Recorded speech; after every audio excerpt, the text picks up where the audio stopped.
So I've been doing a lot of thinking.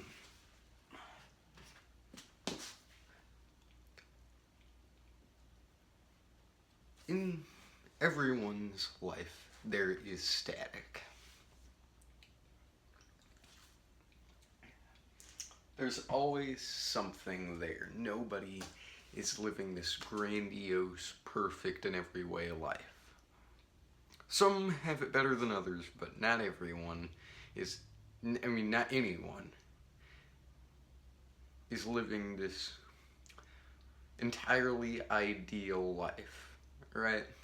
And so, naturally, a lot of coping mechanisms get put in. But those often end up being flawed and imperfect. However, everyone needs to clear the static sometimes, and I really don't know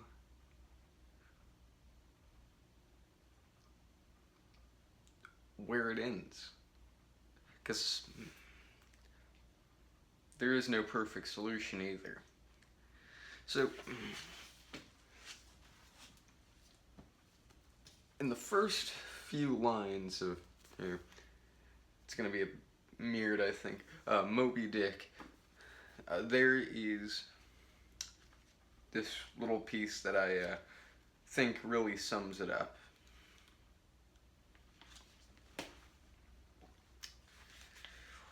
Whenever I find myself growing grim about the mouth, whenever it is a damp, drizzly November in my soul, whenever I find myself involuntarily pausing before coffin warehouses and bringing up the rear of every funeral I meet, and especially whenever my hypos get such an upper hand of me that it requires a strong moral principle to prevent me from deliberately stepping into the street and methodically knocking people's hats off. Then I account it high time to get to sea as soon as I can. This is my substitute for pistol and ball. With a philosophical flourish, Cato throws himself upon his sword. I quietly take to the ship. And I was thinking, that line really got me thinking. So for Ishmael, he goes out to the sea, right? But I ain't never seen the ocean in my life, and I have no clue. There's no way I'm going out there in any time soon. It's just not possible. I would if I could, but there's no way possible. But there is something I can do, some kind of escape, something that gives me joy. And at one point, I considered that, besides my hobbies, I guess this is my hobby, one of my hobbies, but I considered this to be it. But this is merely, this is just as much me documenting my philosophy in life as it is sharing it with you. So, while I do deem it a public project, I also just deem this a great way to keep track of things. But it's also a movement I'm trying to start here, as you know. But so what is, and I think this is a question we all have to ask ourselves.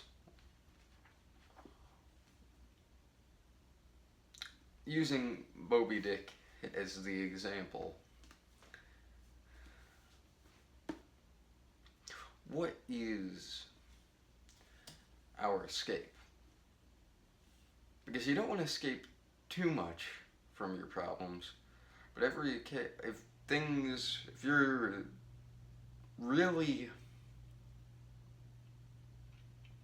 things are piling up, maybe a better word for it than escape would be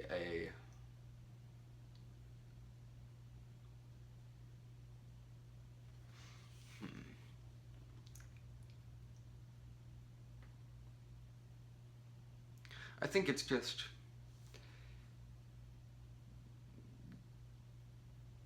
getting a taste of something new, something that, finding a spark. That's, I think, the best way to put it, as to avoid confusion. So,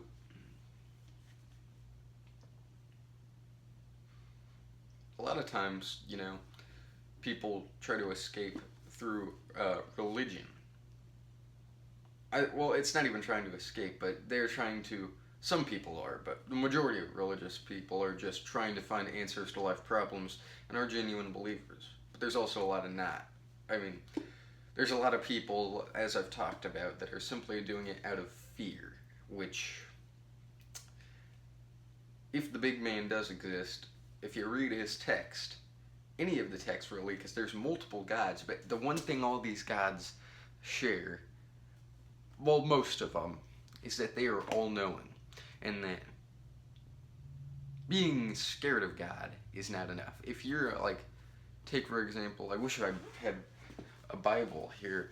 I put a post-it note on the page here. I can't remember what verse it was, but it's not enough to just, like, if you're believing in the Christian God, it's simply said outright that not all of those who claim to believe in him are of him. So, and it's also, Islam has some stuff like that. There's a lot of religions, and most religions, the God is all-knowing, and simply fearing God is not enough. If you don't have a genuine connection with him, that's not enough. But anyway, that's a random side tangent that I've already talked quite a bit about in the past, but I continue to talk more on. But anyway, a lot of people turn to religion because they are just overwhelmed by this, and they think, well, he can take away all these problems. I just need to find the answers to all this, right?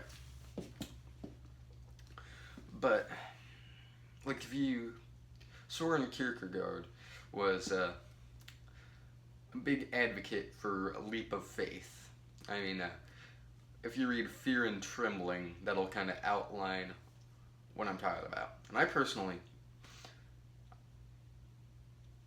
as you know, don't believe in a God. A traditional God. I've rotated between being a total atheist, an agnostic, and a deist. Atheist is you don't believe in anything.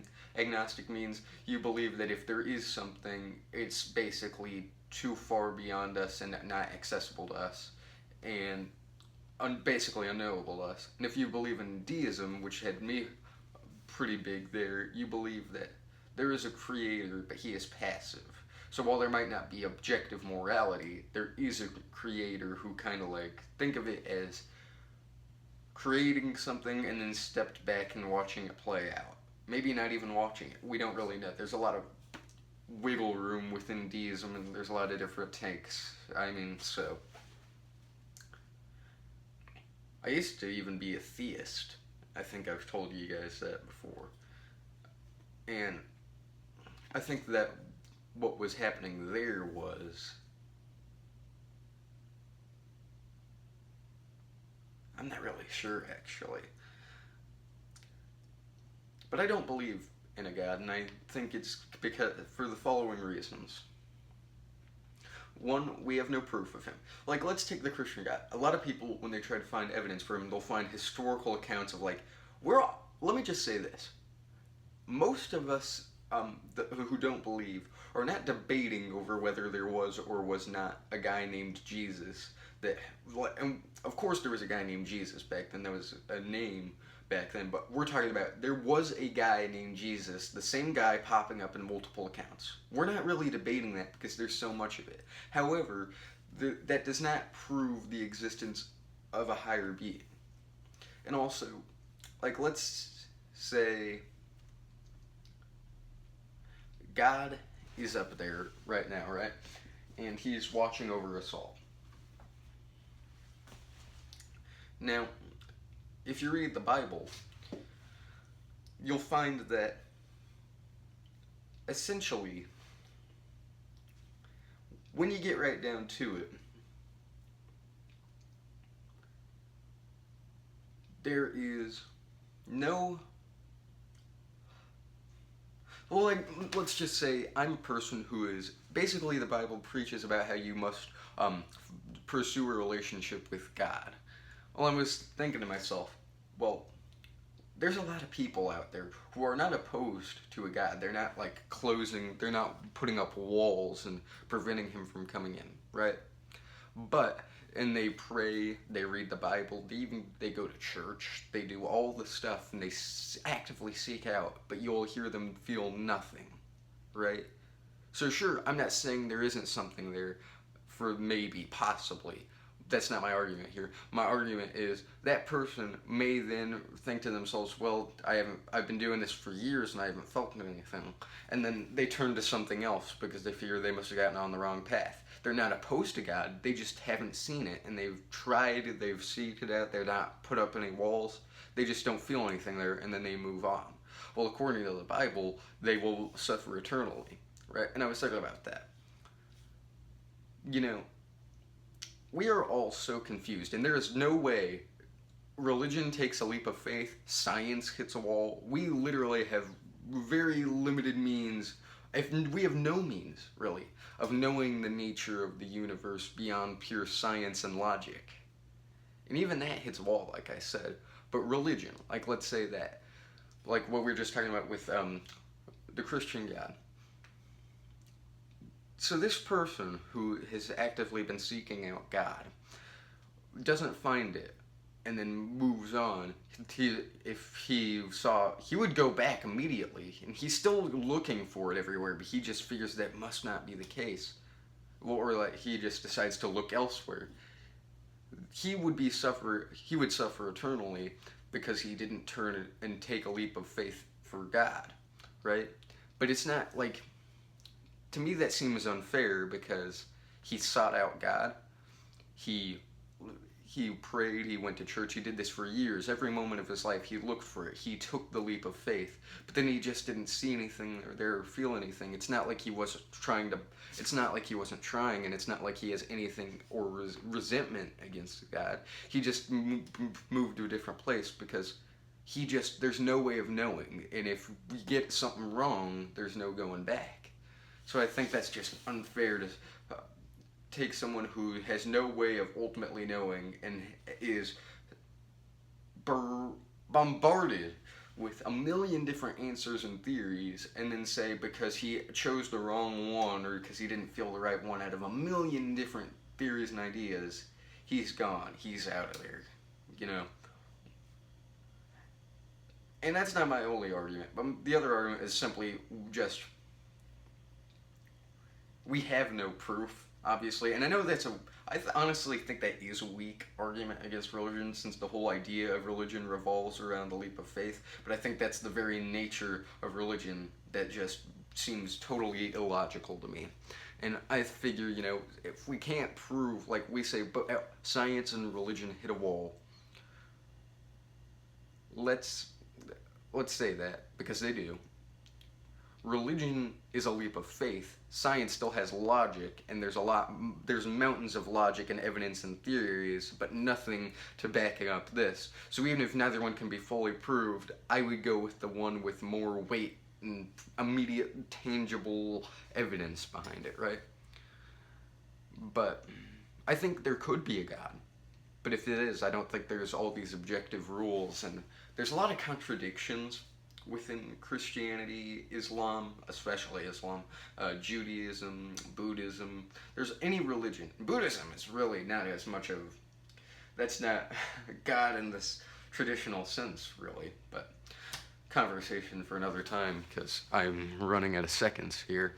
But yeah.